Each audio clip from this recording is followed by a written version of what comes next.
Welcome back to our channel.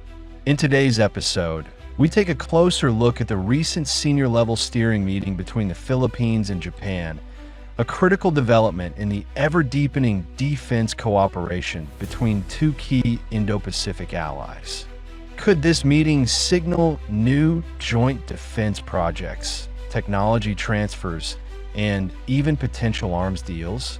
Stay with us as we unpack the details and explore what it could mean for the armed forces of the Philippines. On April 16, 2025, a high-level meeting took place between senior defense officials of the Philippines and Japan in yet another step toward enhanced bilateral security cooperation.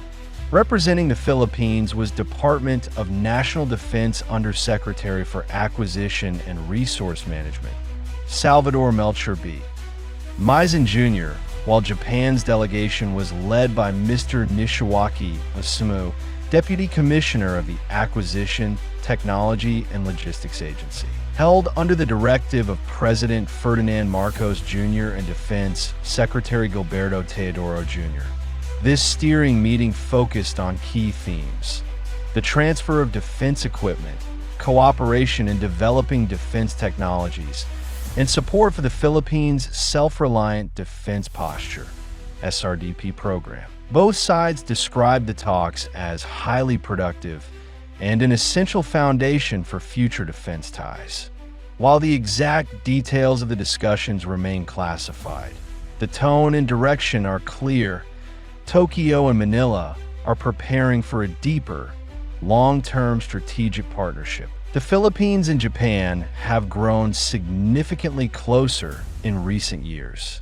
Faced with common regional security challenges, both nations are now pushing forward with defense agreements that go beyond dialogue, focusing on actionable cooperation in defense production, joint R&D, and direct transfers of technology. The meeting aligns with the broader security architecture of the Indo-Pacific, where Japan is increasingly positioning itself as a provider of defense technologies and a reliable security partner for Southeast Asian countries. In this context, Japan's cooperation with the Philippines serves both countries. For Tokyo, it's about shaping a security buffer against aggressive maritime behavior. For Manila, it's about modernizing the AFP and fast, while avoiding over-reliance on any one country. While no specific projects were officially confirmed, there are several areas where Japanese involvement could be game-changing. Potential projects with Japanese participation: coastal radar systems and surveillance tech, maritime domain awareness tools, joint development of light armored vehicles or patrol craft, transfer or co-production of Japanese sensors, communication systems, and even UAVs. Naval assets, including fast attack crafts or multi-role vessels. One key area is radar and early warning systems, domains where Japan has world-class technologies. Already, Japanese-made radars have been donated to the Philippine Air Force and Coast Guard.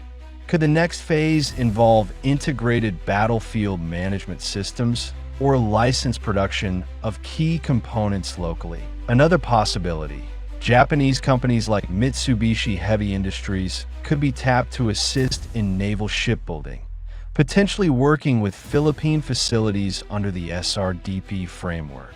Beyond shipbuilding, the Self-Reliant Defense Posture, or SRDP program, stands to benefit from Japanese expertise in automation, precision engineering, and dual-use technologies.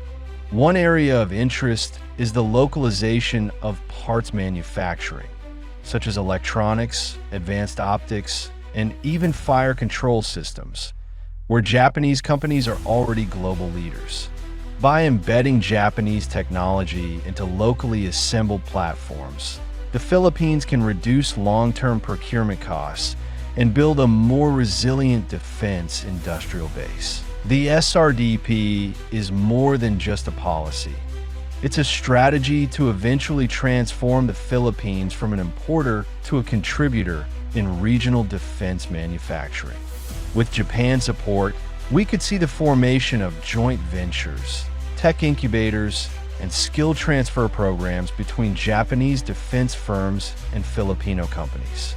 This aligns with the push by Defense Secretary Gilberto Teodoro to maximize the new Government Procurement Act by sourcing defense items not just affordably, but from partners that enable technology sharing and domestic capability building. Moreover, having Japanese input into SRDP projects ensures high standards and interoperability with regional allies, especially the US and other Quad countries.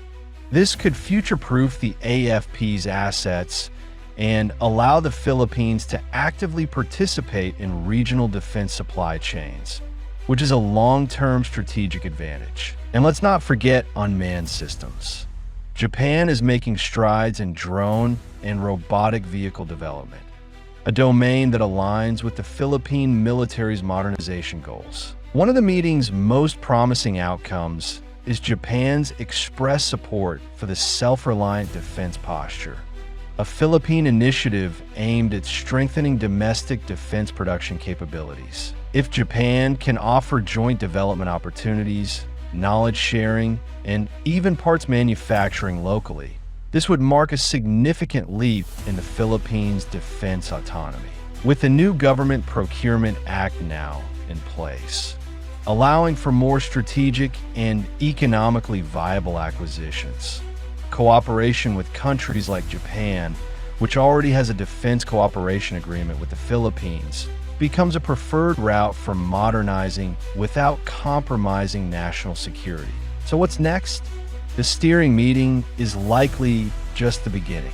We may soon see working groups or technical panels formed to draft specific project proposals.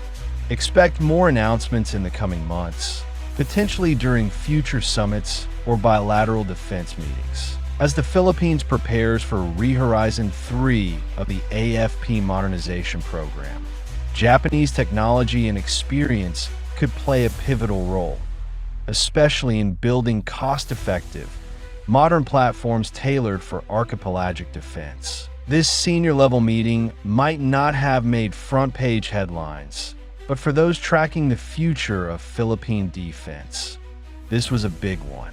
Strategic partnerships like these will shape not just our military capabilities, but the very security framework of the Indo-Pacific. What do you think about Japan's growing role in our defense modernization? Should we pursue joint production projects or focus more on acquisitions? Let us know in the comments below. Don't forget to like, subscribe, and hit that notification bell to stay updated on Philippine defense, regional security, and all things AFP modernization. Maraming salamat po, and see you in the next video.